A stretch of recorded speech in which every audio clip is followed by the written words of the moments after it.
인사청문회 준비하시느라 고생이 많으셨을 것 같은데요.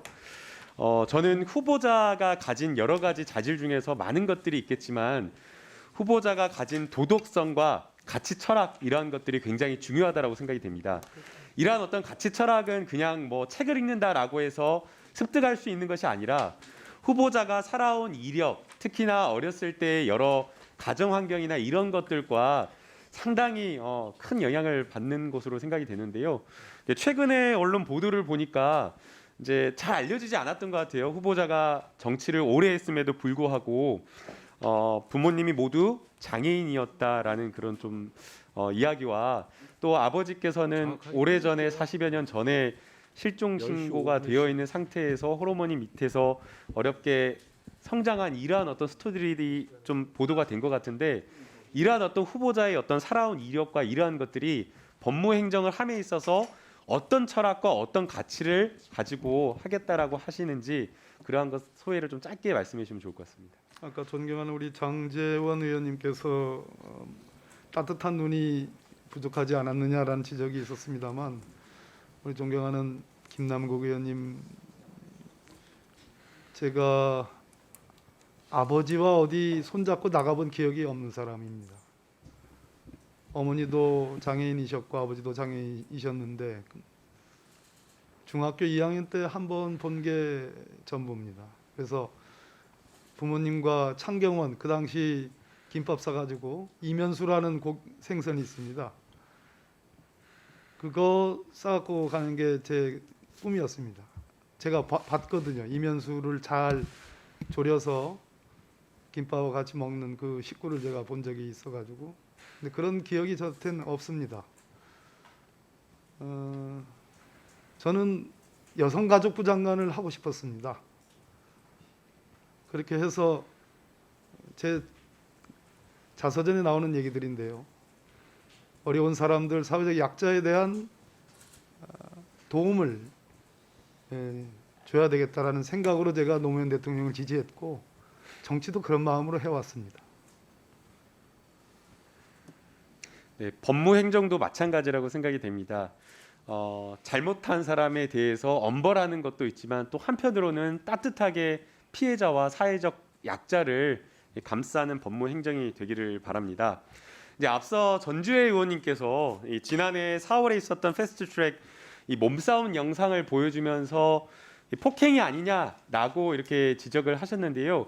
아마 이제 후보자께서는 지금 해당 사건에 대해서 이제 재판 중에 있어서 정확하게 답변을 못한 것 같은데 영상을 보게 되면 후보자가 회의장으로 진입하기 위해서 노력했던 것으로 보이고 오히려 그 과정에서 다른 어떤 익명의 어떤 성명 불상자가 후보자를 못 들어가게 밀쳐내는 그런 어떤 상황이었던 것으로 보이기 때문에 정황상 오히려 폭행을 당하였던 것이 아닌가라는 생각이 듭니다.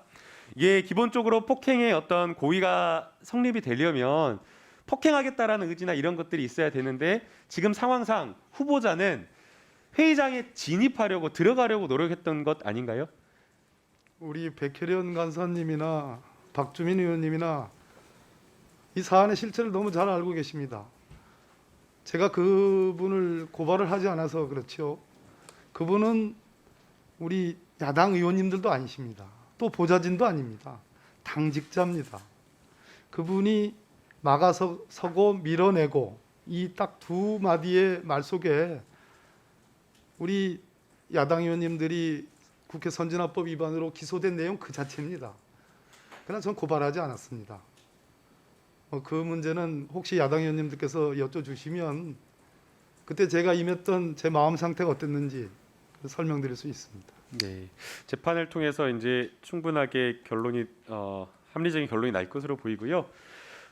최근 이제 주말에 그 후보자의 어떤 정책과 관련되어서 조금 여러 가지 이제 논란이 있었던 것으로 보이는데요.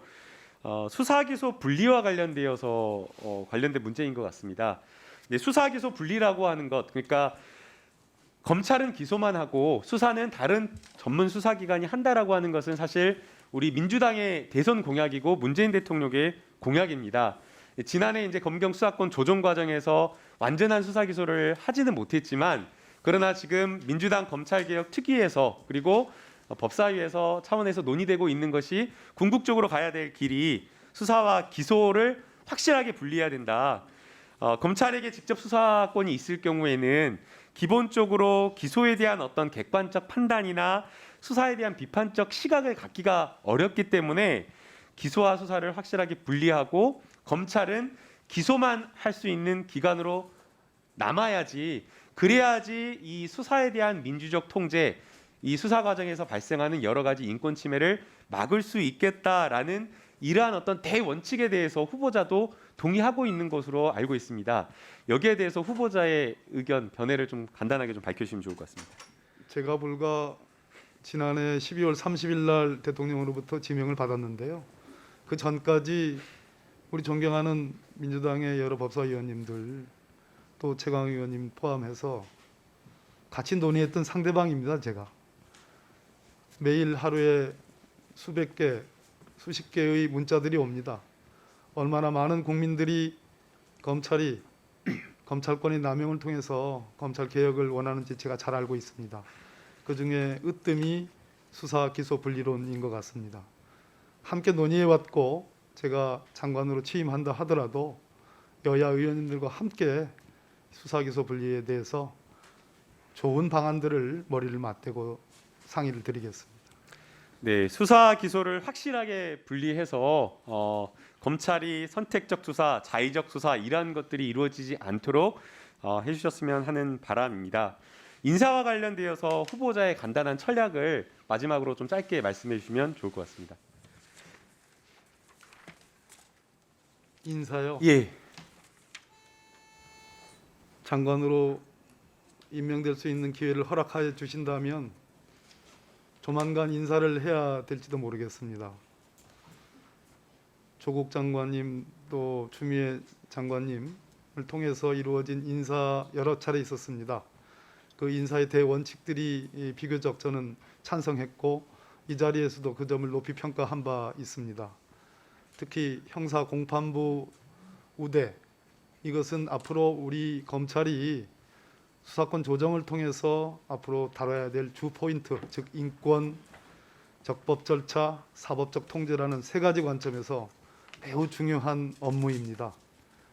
그런 현임 전임 장관들께서 이어왔던 그런 인사의 대원칙을 존중하고 더 가다듬겠다라는 말씀을 드리겠습니다.